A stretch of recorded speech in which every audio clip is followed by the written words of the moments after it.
Panoorin natin to mga gar. Itong mga tropa to, nagtutulungan sila mailipat yung kailangang kahoy na yan, pero hindi niya alam yung nasa gitna, napagtripan na pala siya.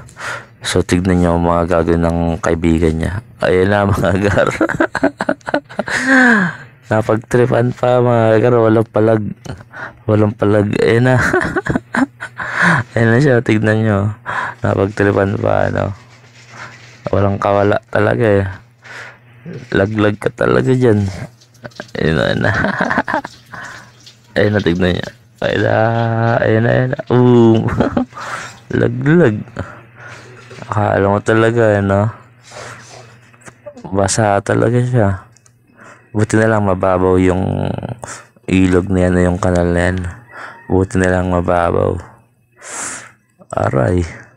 Basa siya. Nabagsakan pa.